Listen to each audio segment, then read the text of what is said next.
nanti kita jujur-jujuran ya Mas ya, buka-bukaan ya Mas ya. Buka-bukaan. Jadi bojone sampean iki jadi dikarepe apa? Sampeyan kudu ngerti. Sehingga apa? Sehingga kalau agar komunikasi kita itu benar, tidak jumpa untuk ujung. Vanessa Angel berapa? Vanessa Angel itu sekali kencan 80 juta Mas. Ketika berleleng coba jadi wanita. Vanessa Angel itu orang itu bayar orang wanita untuk dikencani semalam 80 juta. Kue dosa kue. Apa dosa? Jenengan Mbak Mas 2 juta. Kue gayanya supaya bos atau suami. Kayak penguasa rumah, kayak bos besar, kudu dilatih, kudu dihormati, menjadi pemimpin rumah tangga. Kesel kan mijeti, dahar kan nyiape. Tenang, saya dari sana mau gitu.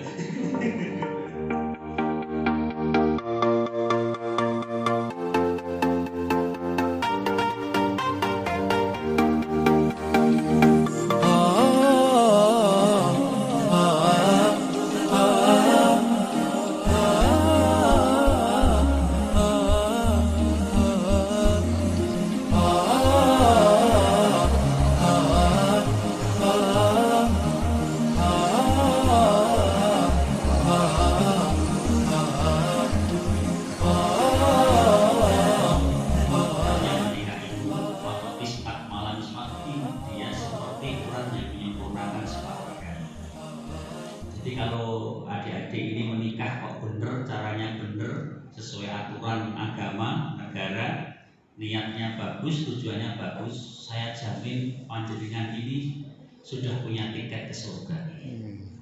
Makanya di antara pernikahan yang dilarang itu adalah pernikahan yang dilakukan dengan niat yang tidak baik. Orang nikah kok niatnya untuk senang-senang saja, nggak boleh. Orang menikahi orang karena hartanya tidak akan tambah kaya. Tapi kalau Anda menikah ini dengan tujuan yang baik, melaksanakan perintah Allah, sunnah Rasulullah, kata Rasulullah, faqatis taqwala nisfatin, maka kamu akan mendapatkan separuh urusan agama selesai. Nah, jadi orang yang nikah itu ya sempurna, bukan seperti itu ya. Sekali nikah jadi separuh agama, dan 2 kali nikah jadi sempurna, bukan. Porsinya separuh agama, luar biasa loh, ya. Jadi sholat kita, puasa kita, ya korban kita itu belum tentu menyempurnakan separuh agama, adik-adik. Tapi nikah itu separuh agama. Gitu. Makanya pernikahan itu kenapa? Karena pernikahan itu sesuatu yang luar biasa dalam kehidupan manusia. Nanti bersama saya akan belajar tentang bagian dari sisi kehidupan yang harus dilewati ketika kita sudah berkeluarga. Apa? Yaitu membangun hubungan dalam keluarga. Kalau kemarin mas-mas, mbak-mbak ini, hubungan Anda ini hanya hubungan yang mungkin dasarnya mungkin senang ya, cinta. Tetapi begitu Anda menikah, maka hubungan Anda ini akan bernilai ibadah. Luar biasa toh. Seorang suami itu bila memandang istrinya dan istri membalas memandangnya, maka Allah akan memandang keduanya dengan rahmat. Coba, orang ke surga itu karena ibadah atau karena rahmat? Karena rahmat Allah. Jadi kalau kita ingin ke surga itu, ya dasarnya kenapa orang masuk surga? Karena dirahmati oleh Allah. Padahal suami mandang istri, istri mandang suami, Allah mandang panjenengan dengan rahmat. Berarti gara-gara nikah juga kita bisa masuk surga. Karpulo. Ya kan begitu kan, logikanya begitu. Nah, kalau sampai bersentuhan tangan suami istri itu, berpegangan tangan, berjabat tangan, dosa-dosa akan rontok di antara jari-jari. Dan nikah? Belum mau. Sudah? Oh, belum. Sampean mau sekarang nyekel bojone sampean kuwi, dosa sampean rontok. Nyekel Mas. Betul. Jadi rontok itu sampai dilepas. Artinya apa? Berpegang tangan saja itu standar dengan orang bertaubat. Ini nikah itu seperti itu. Gampang Mas. Nyawa dirahmati, pegang tangan, rontok dosanya gampang ya Mas ya, gampang Pak, gampang prakteknya saya nganyel. Ya saya kira ya ngomong gampang ya tak percaya jaringan nganten anak. Coba wis 20 tahun mlaku gandeng bojone ogah. Kadang malah ditinggal. Ayo cepet. Bojone kesandung diundang mlaku ya kowe. Nah ini makanya motivasi seperti harus kita bawa terus. Kamu bekerja Mas ya? Bekerja ya? Bekerja Pak? Bekerja. Kamu bekerja itu menyumbang masjid bagus, untuk umroh haji bagus, punya fakir miskin bagus, anak yatim bagus, tapi yang kamu paling bagus kasihkan pada keluarga kamu. Seperti itu Islam yang sampai begitu pentingnya keluarga itu. Menyumbang masjid loh Pak, bisa kalah sampai ngei Bu Joni. Nah yo, nek iso loro-lorone gitu ya. Jadi menafkahkan harta paling bagus itu diberikan kepada orang yang menjadi tanggung jawabnya. Karena tepat memberi keluarga itu hukumnya wajib. Terus sampai najeng gaji gitu Pak. Sama istri. Nah ya sesuk kok enggak, sesuknya ini masih mau melakukan terbatas kira-kira berapa? Sebulan Anda kira-kira mau gaji berapa sebulan? 2 juta. Oke. Berapa Mas? Besok mau menggaji istri per bulannya berapa? Kasih nafkah. 5 juta. Berapa Mas? 3 juta. 2 juta, 3 juta, 5 juta. Sebenarnya ini materi nanti tapi nggak apa-apa karena waktunya memang gini adik-adik ya. Di Yogyakarta itu saya ingatkan ya. Di Yogyakarta itu untuk keluarga kecil temanten baru 1,5 juta itu cukup. Itu penelitian Pak Mas Pur. Ya. Jadi sampean iso 2 yuta kurang Pak 500. 5 juta oke Pak. Jadi minimal di Jakarta itu 1,5 juta itu sudah cukup untuk kebutuhan primer panjenengan sehari-hari. Ya. 2 yuta loh Pak. Sampean luar biasa kan? 3 juta loh. Untuk wujud Vanessa Angel berapa? Vanessa Angel itu sekali kencan 80 juta Mas. Ketika berlereng so gaji 5 juta. Vanessa Angel itu 20 juta. Ana Nifah berapa? Sewanya? Berapa Amin? 20 juta. Sarpem piro sarpem? Bayangkan itu Bapak. Orang itu bayar orang wanita untuk dikencani semalam 80 juta. Kue dosa kuwi. Apa dosa? Jenengan Mbak Mas 2 juta. Kuwi gayane supaya bos kok suami. Kayak penguasa rumah kayak bos besar kudu dilatih, kudu dihormati. Menjadi pemimpin rumah tangga. Kesel kon mijeti. Dahar kon nyiape. Tetep dari sana menunggu kita. Ya kan, coba bagaimana kita itu nggak menjadi orang yang disanjung oleh Allah? Hanya dengan 2 juta diberkahi, dicukupi. Adik-adik jangan membayangkan kehidupan ini seperti matematika, deret, hitung. Enggak, kehidupan itu beda. Berkeluarga itu lain Mas. Karena apa? Di sini kemudian ada campur tangan Allah. Itu yang namanya keberkahan. Di hidup itu kalau kamu mau kaya, kamu nikah. Kata Rasulullah begitu. Jadi, nek jenengan menghitung kehidupan dengan matematika nggak cukup Mas, nggak cukup. Tapi hidup ini ada keberkahan. Makanya kemudian Allah meningkatkan ya, ekonominya menjadi cukup dan macam-macam. Nah, materi saya membangun hubungan dalam keluarga. Ketika adik-adik ini menikah, saat itu baru awal panjenengan itu. Baru awal panjenengan diperbolehkan akan hidup bersama. Hidup bersama loh. Padahal selama panjenengan hidup bersama itu akan ada yang namanya hubungan panjenengan suami istri. Kalau tadi sampaikan di awal, hubungan Anda ini selalu bernilai ibadah. Di rumah itu ibadah tok, ganjaran roh. Kenapa bangun hubungan itu penting? Nah, ini materinya ini. Nah, kenapa bangun hubungan itu penting? Karena pasangan Anda orang yang baru dalam kehidupan. Sudah berapa hari menikah? 2 minggu. 2 minggu.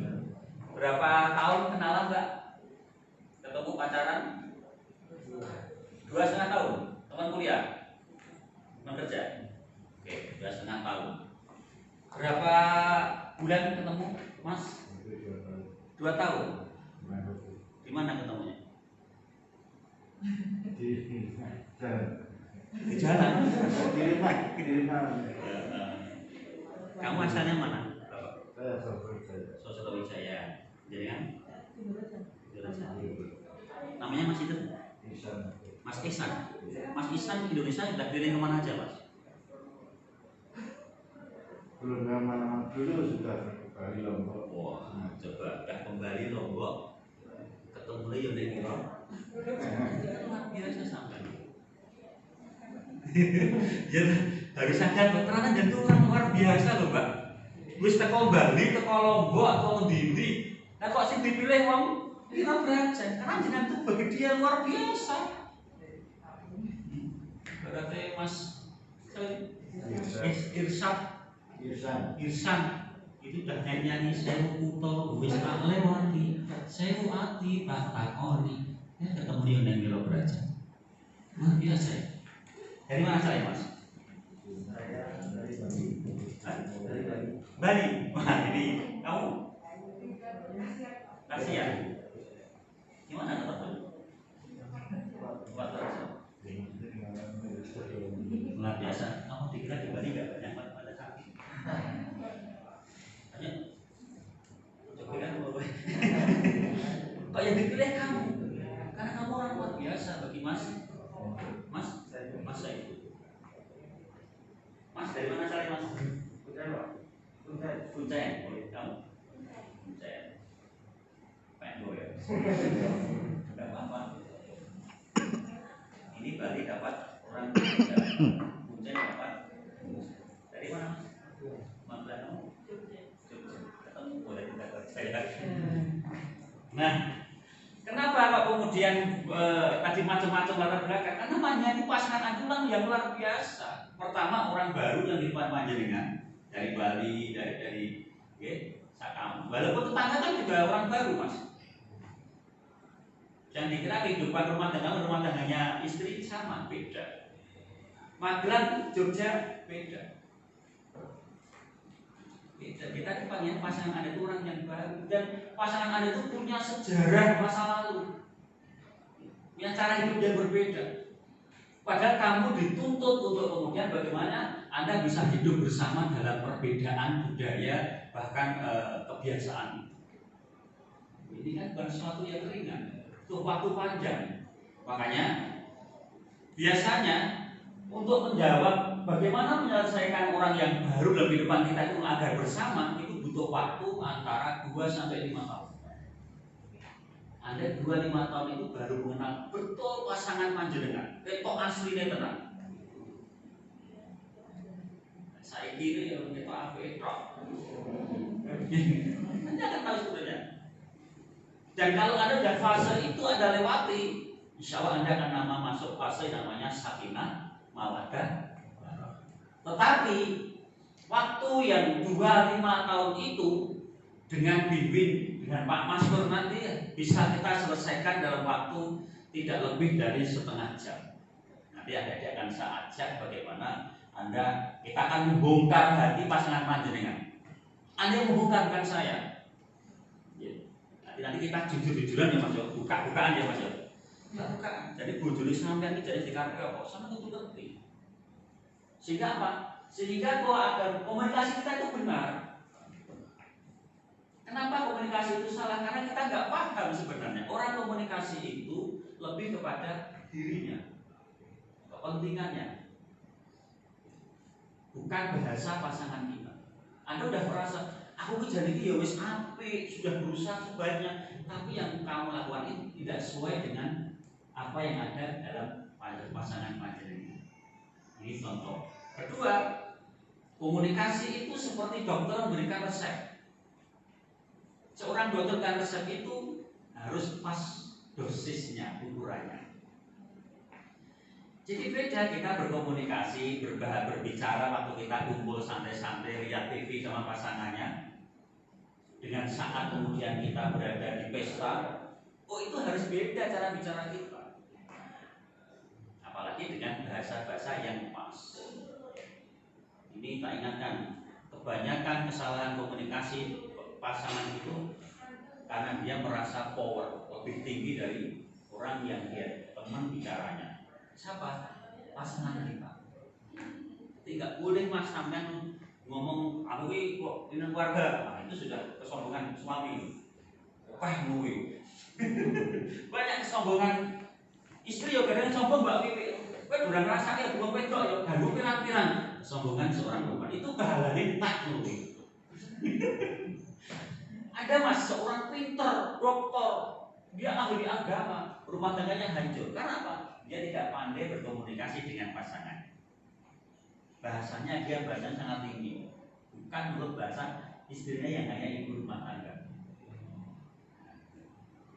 Apalagi maaf saja mas, istri itu diajak bicara yang sok-sokan, sok ilmiah, sok pinter, dengan bahasa yang aneh-aneh. Biasanya istri itu bosan, betul nggak?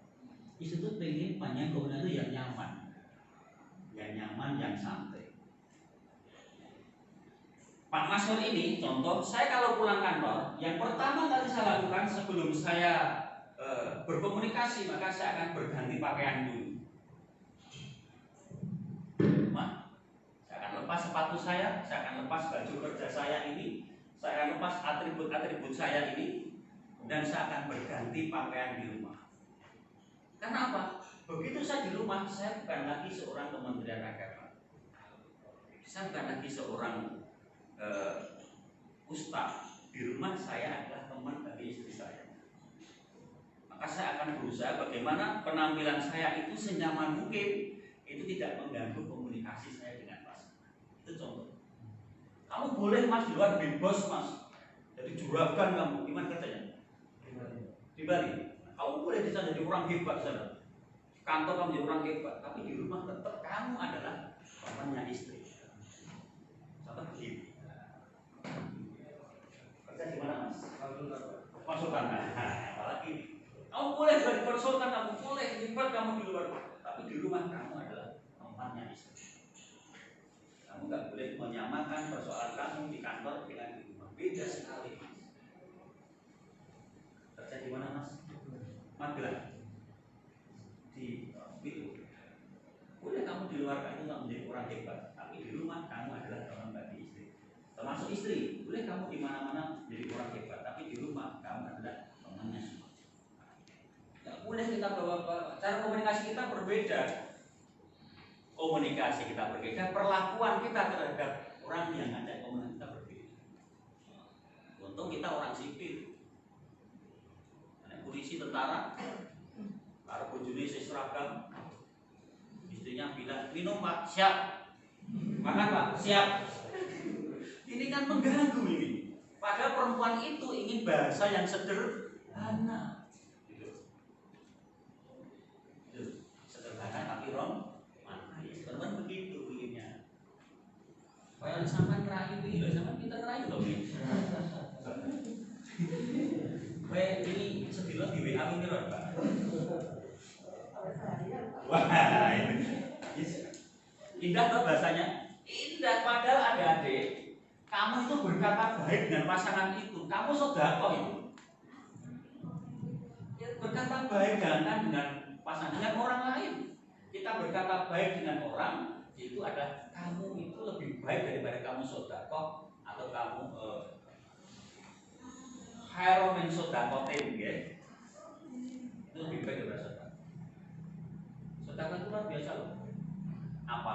kita berkata baik kepada pasangan.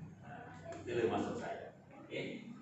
Agar kita mampu memahami pasangan. Harapan kita karena kita komunikasinya benar, kemudian kita akan paham terhadap pasangan. Karena apa adik-adik?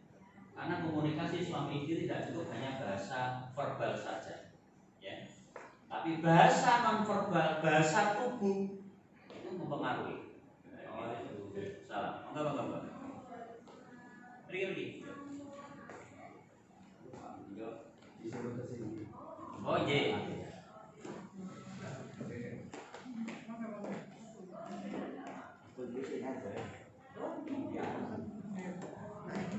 Kok mundur kok orang nganu iki? Alah, Nyuwun ngapunten yo kali-kali pun. oh iya. Oh nggih, berarti depan. Iya, depan. Oke, monggo. Kalau dengar suara saya, Pak? Iya. Mau nikah sudah? Belum. Baru daftar. Belum nikah. Kapan mau nikah?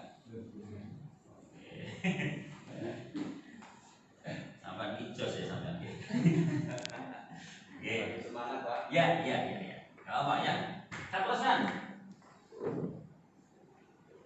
Jadi tugas suami istri itu apa? Tugas panjenengan itu satu memahami pasangan. Kemudian apa? Anda menyesuaikan dengan pasangan. Ini bukan Anda yang merubah pasangan panjenengan. Kamu harus seperti ini. Oh itu egois. Ya. Tapi bagaimana kita menyesuaikan dengan pasangan? Padahal Anda harus tadi komunikasi suami istri itu hanya bukan bahasa verbal. Mimik kita, pakaian kita, sikap kita, suasana itu mempengaruhi semua. Bau badan mempengaruhi semua, hati mempengaruhi semua. Jadi sulit berkomunikasi dengan pasangan itu. Nah, harapan kita apa? Kalau Anda sudah paham pasangan, kehidupan Anda akan harmonis, serasi, sehingga banyak hal yang tanpa diungkapkan Anda sudah saling paham. Ini yang adik-adik akan kita masuk. Kalau Anda sudah harmonis, masya Allah kata Rasulullah, baiti dan rumahku adalah surgaku. Saya ini akan mengajak adik-adik dalam waktu yang singkat ini menyiapkan adik-adik bukan hanya menjadi pasangan yang lestari sampai tua, tidak.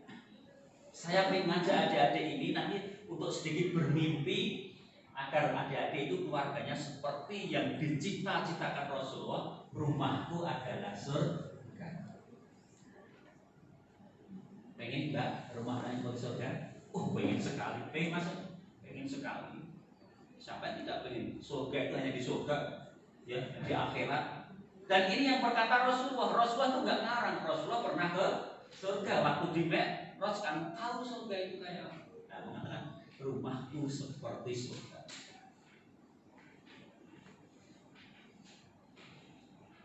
Pengen mas? Pengen mas? Pengen? Oke, pengen ya? Kalau adik-adik pengen rumahnya seperti surga, itu mulai sekarang adik harus merubah cara pandang terhadap pasangan. Kalau adik-adik ini menganggap pasangan Anda itu orang biasa-biasa saja, keluarga Anda itu biasa-biasa saja, maka rumah tangga Anda juga biasa-biasa saja. Sampean itu karirnya hebat, hartanya berlimpah-limpah. Selama Anda memandang pasangan Anda itu orang biasa, maka keluarga Anda jangan biasa saja. Kalau Anda memandang pasangan Anda ini orang yang luar biasa, maka keluarga Anda juga akan menjadi luar biasa. Luar biasa loh mas. Coba. Oh Bali itu kayak Joy. Nah, itu luar biasa. Tersanjung Mbak. Karena pasangan itu bukan sembarangan orang.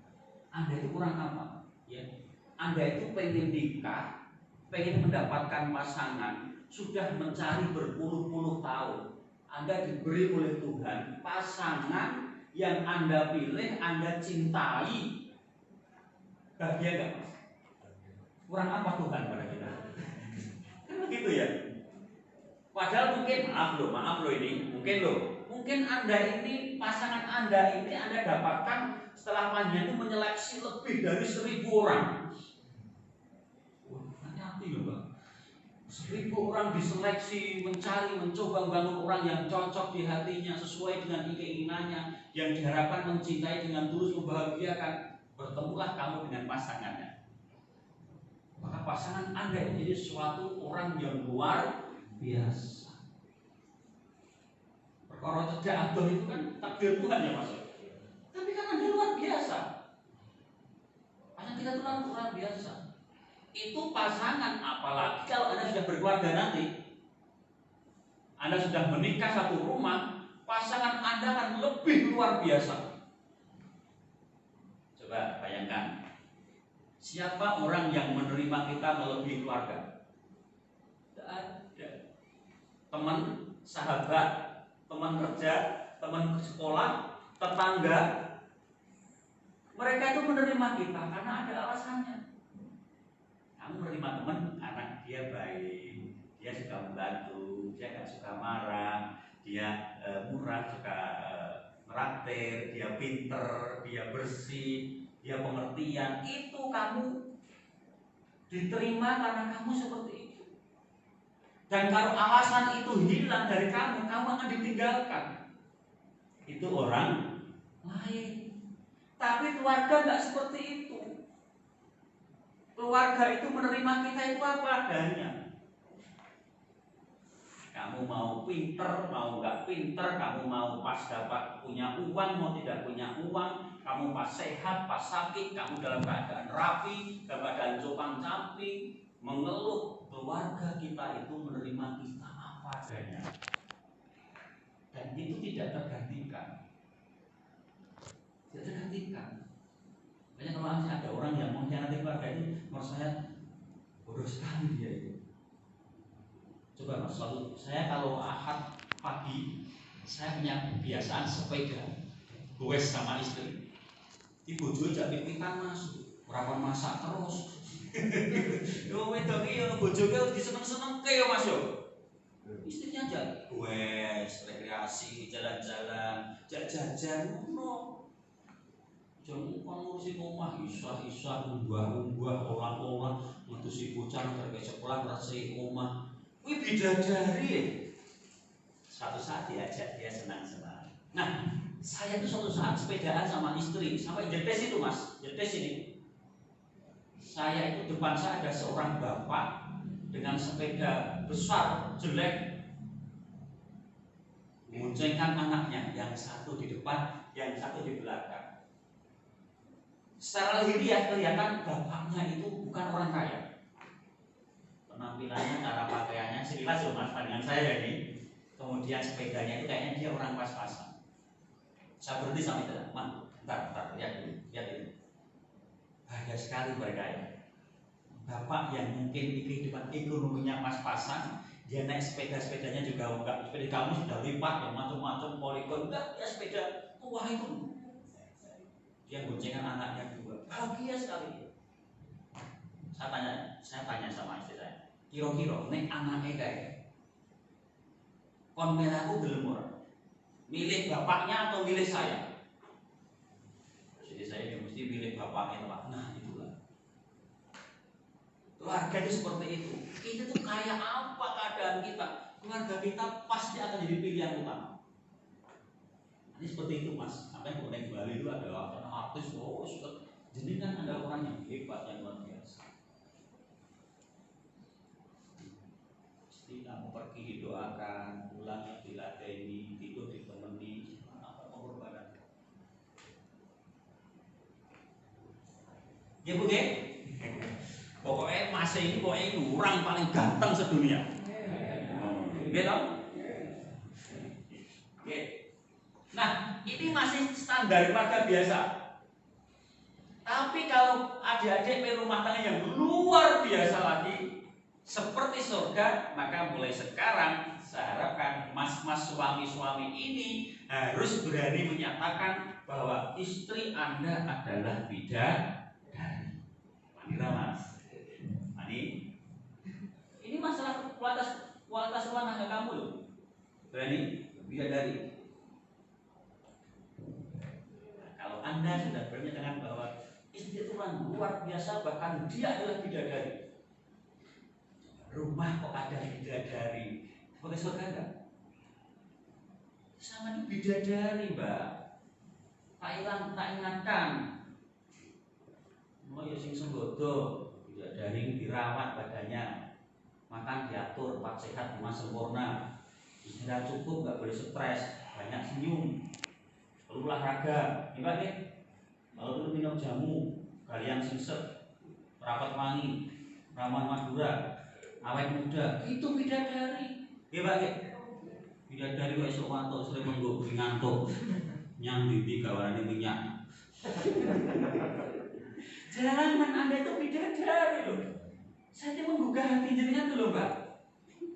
Jangan-jangan suami dan mengatakan kamu ada orang yang hebat, istimewa, luar biasa, bidadari, tapi kamu nggak sadar. Kan sama aja. Maka Anda tak ingatkan, Anda bidadari. Tersanjung nggak? Sudah separuh agama, jadi dengan imam agama keluarga, Anda bidadari. Makanya bidadari itu nggak pun nikah, tak ingatkan. Kalau pergi tasnya isinya apa, Mbak? Benar, sholat. Quran, baca kalau sempat, karena bacaan suci itu. 3, tasbih untuk zikir. 4 apa? Make up untuk dandan. Itu wanita bidadari, Mbak. Pakai make up perempuan kok. Mbak Alif itu tasnya isinya make up kok. Tangannya pembalut baru. Dijaga, penampilannya dijaga. Bidadari, jadi kan pergi-pergi tasnya isi obat-obatan, buat mumet, buat weteng, buat mencret, bawa karena bidadari ya. Oke. Nah,